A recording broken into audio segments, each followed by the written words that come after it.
Hello class seventh, welcome back. आज हम start कर रहे हैं फिफ्थ चैप्टर जिसका नाम है अलजेब्रिक एक्सप्रेशन। और अलजेब्रिक एक्सप्रेशंस क्या होते हैं, इसके सीखने से पहले हमें दो टर्म्स हैं जिनका पता होना बहुत आवश्यक है। उनके बेस पे ही हम अलजेब्रिक एक्सप्रेशन की डेफिनेशन दे सकते हैं। और वो क्या क्या चीज़ें हैं, वो हैं variable and the constant. First of all, what is variable? Variable क्या होता है? कोई ऐसा लेटर या कोई भी सिंबल हो सकता है। लेटर यानी कि अल्फ़ाबेटिकल लेटर, कोई भी ABCD A to Z में से कुछ भी हो सकता है। और एनी सिंबल, किसी भी टाइप का कोई सिंबल भी हो सकता है। यूज टू रिप्रेजेंट, जिसको हम यूज करते हैं रिप्रेजेंट यानी कि दर्शाने के लिए। किस चीज़ को दर्शाने के लिए? अब एक ऐसी वैल्यू को दर्शाने के लिए जो शायद या जो चेंज हो सकती है या जो चेंज होती रहती है। ठीक है, यानी कि कोई ऐसी चीज़ जो चेंज होती रहे, उसको दर्शाने के लिए हम जिस भी लेटर या सिंबल का इस्तेमाल करेंगे उसको वेरिएबल बोलते हैं। कहने का मतलब क्या हुआ, जैसे कि ओके, फर्स्ट एक एक सेकंड के लिए कांस्टेंट की और आप डेफिनेशन सुन लीजिए, उसके बाद आपको दोनों एक एग्जांपल में इकट्ठा समझ में आ जाएंगे। यानी कि वेरिएबल क्या हुआ, कोई एक ऐसा सिंबल या कोई लेटर जो जिसका इस्तेमाल किया जाता है किसी ऐसी वैल्यू के लिए जो चेंज हो सकती है। ठीक है, उसके बाद आता है कांस्टेंट। नाम से पता लग रहा है कांस्टेंट। कांस्टेंट यानी कि फिक्स। फिक्स यानी कि जिसकी वैल्यू चेंज नहीं हो सकती, वो क्या होता है, कांस्टेंट। जैसे 5 है, 6 है, 8 है, 9 है, ये मतलब इनकी अपनी एक फिक्स वैल्यू है। ठीक है, कोई भी नंबर हो चाहे। तो अलजेब्रिक एक्सप्रेशन क्या होता है? अलजेब्रिक एक्सप्रेशन होता है जो हमने अभी दो चीज़ों का जिक्र किया, वेरिएबल एंड द कांस्टेंट। तो इनकी कॉम्बिनेशन, यानी कि वहाँ पर क्या होना चाहिए, वेरिएबल भी होगा, कांस्टेंट भी होगा, और बीच में उनके बीच में हो सकता है कि मैथमेटिकल ऑपरेशंस जो होती हैं हमारी, क्या क्या होती हैं मैथमेटिकल ऑपरेशंस स्पेशली, जैसे कि addition, subtraction, division and multiplication. तो अगर हम वेरिएबल एंड कांस्टेंट का इस्तेमाल कर रहे हैं और उनके बीच में कहीं ना कहीं हमने मैथमेटिकल ऑपरेशन में से किन्हीं भी ऑपरेशन में से एक या दो या तीन या चार, मतलब कितने भी ऑपरेशंस का हम इस्तेमाल कर सकते हैं, तो वहाँ पर जो चीज़ बनेगी उसको हम बोलेंगे अलजेब्रिक एक्सप्रेशन। क्लियर? कैसे?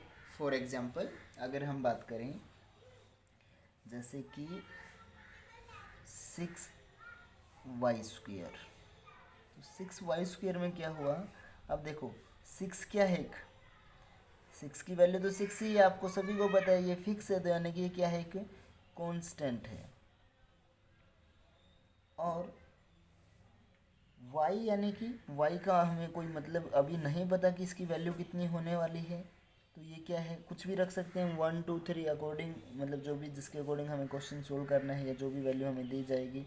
तो यानी कि इस y की वैल्यू क्या हो सकती है, चेंज हो सकती है ना, इसीलिए यहाँ पे सिंबल क्या रख लिया, एक y को, एक लेटर को हमने इस्तेमाल कर लिया, क्योंकि इसकी वैल्यू क्या हो सकती थी, चेंज हो सकती है कुछ भी। तो इसका मतलब ये क्या हो गया, वेरिएबल। तो और ये इकट्ठा मिल करके क्या हो गया, 6y² अपना एक क्या है, अलजेब्रिक एक्सप्रेशन है।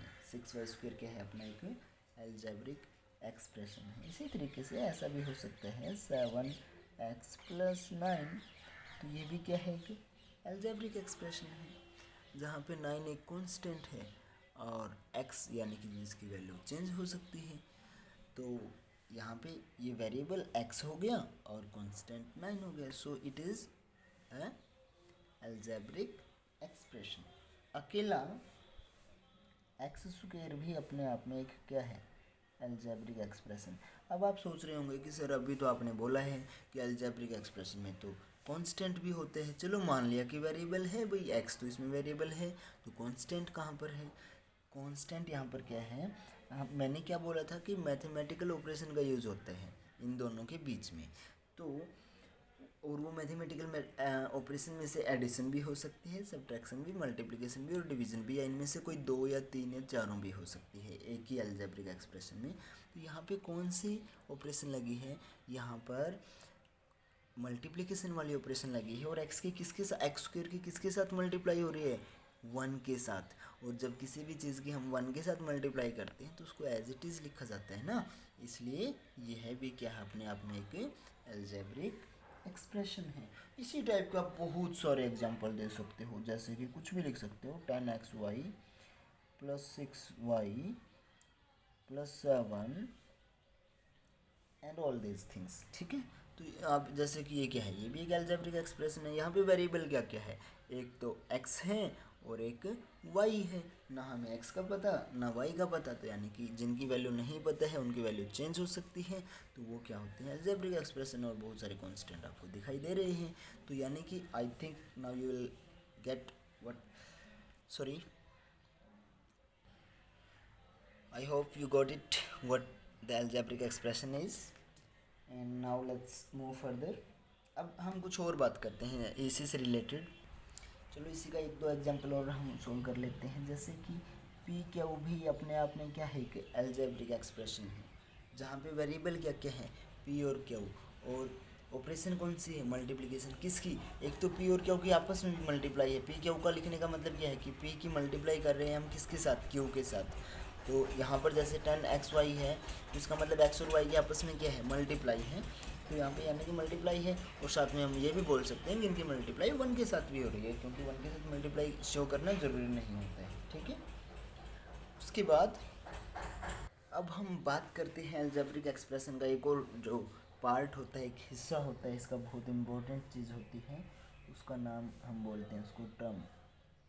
अब क्या होती है टर्म्स, अगर कोई एल्जेब्रिक एक्सप्रेशन आपको बता दिया जाए या दे दिया जाए, एग्जाम्पल आपको शो किया जाए, तो आप क्या उसको देख करके ये बता पाओगे वहाँ पे कितनी टर्म्स है। अगर अभी तक नहीं तो ये सीखने के बाद ज़रूर बता पाएंगे। क्या, फॉर एग्जांपल हम बहुत सारे यहाँ पे एल्जेब्रिक एक्सप्रेशन लिख लेते हैं।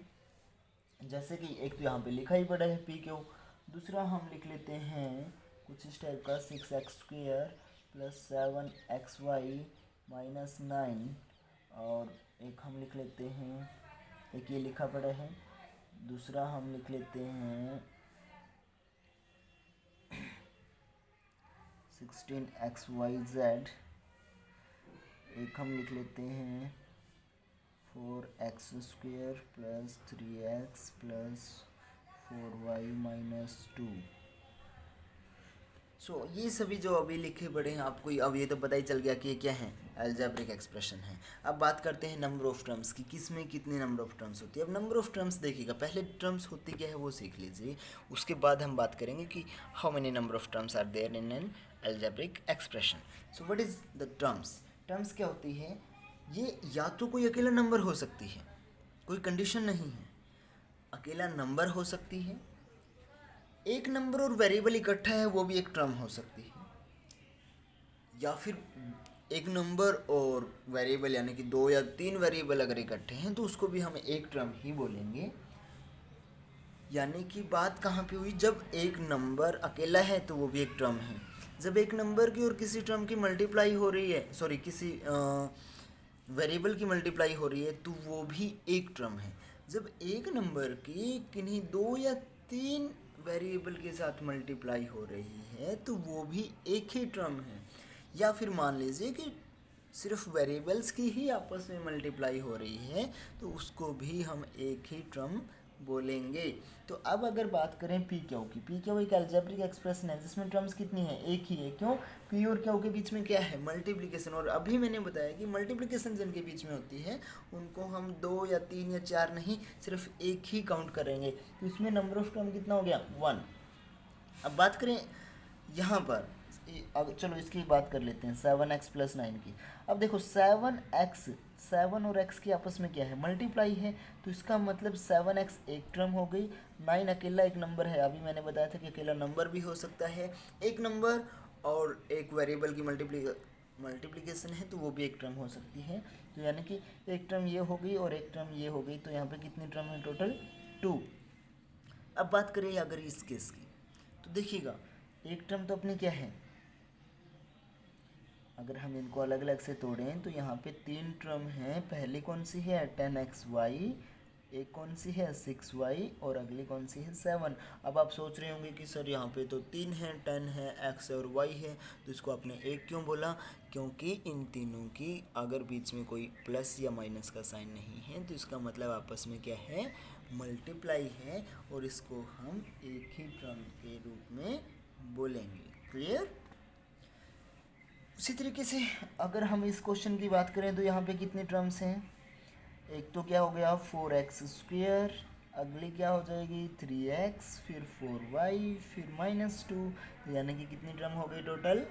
1 2 3 4। तो टोटल टर्म्स कितनी हो गई? 4। क्लियर?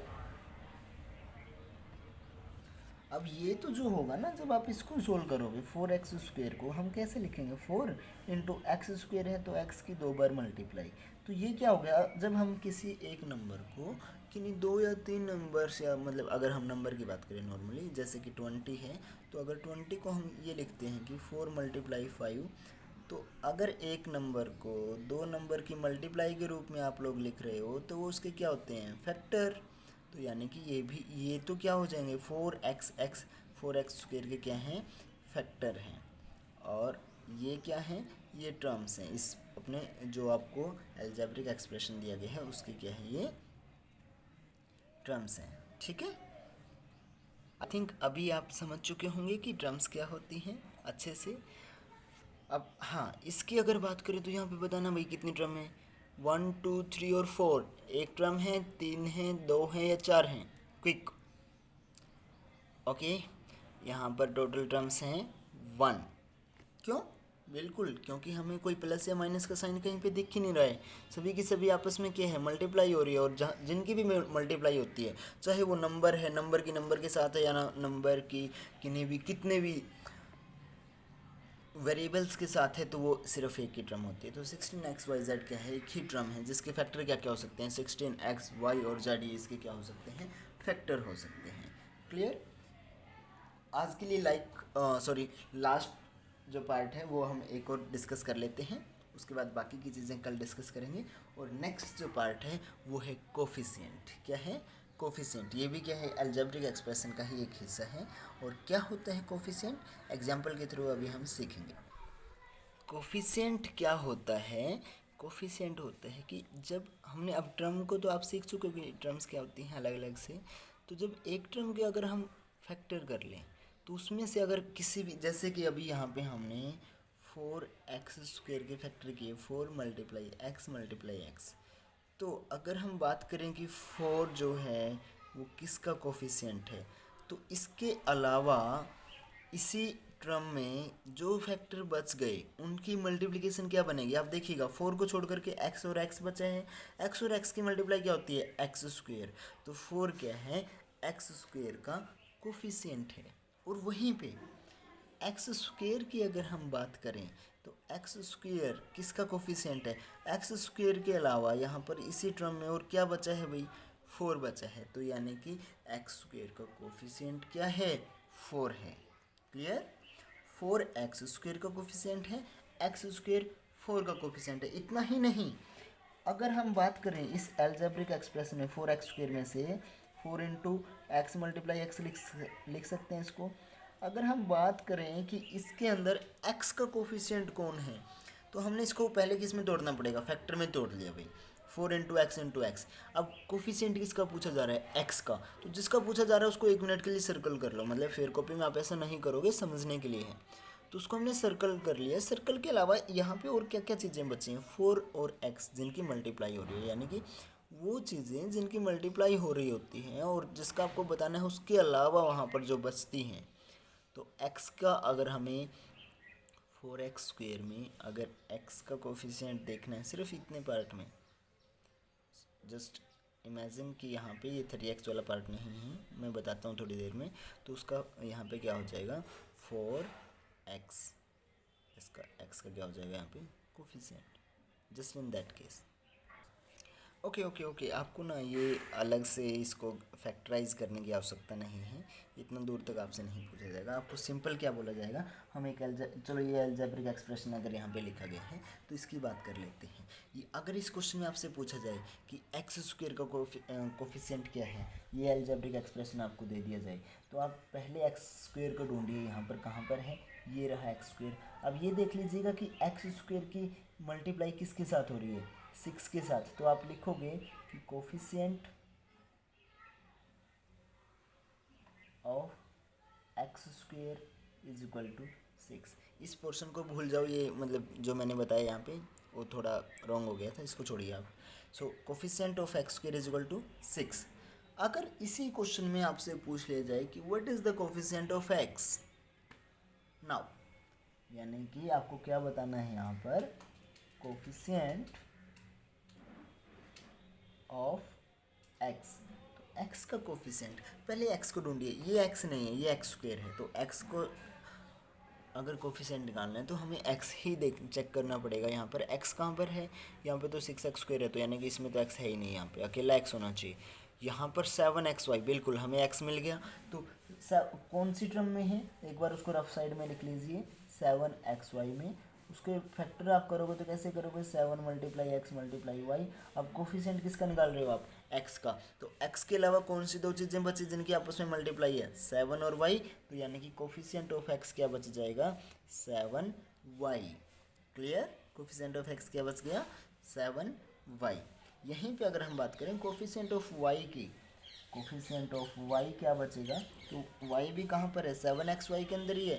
तो वाई को छोड़ करके बाकी जो फैक्टर बच गए उनकी मल्टीप्लाई 7 और x, तो यानी कि 7x की मल्टीप्लाई थी तो y का कोफिशिएंट क्या हो जाएगा, 7x। तो इस तरीके से यहाँ पर क्वेश्चन सोल्व होगा। ठीक है, सो आई होप कि आपको ये सभी चीज़ें समझ में आ गई हैं। वेरिएबल, कांस्टेंट, अलजेब्रिक एक्सप्रेशन, और किसी अलजेब्रिक एक्सप्रेशन में कितनी नंबर ऑफ टर्म्स होती हैं, और उसके बाद कोफिशिएंट क्या होते हैं। ठीक है, बाकी की चीज़ें हम कल डिस्कस करते हैं। तब तक के लिए बाय बाय स्टूडेंट्स।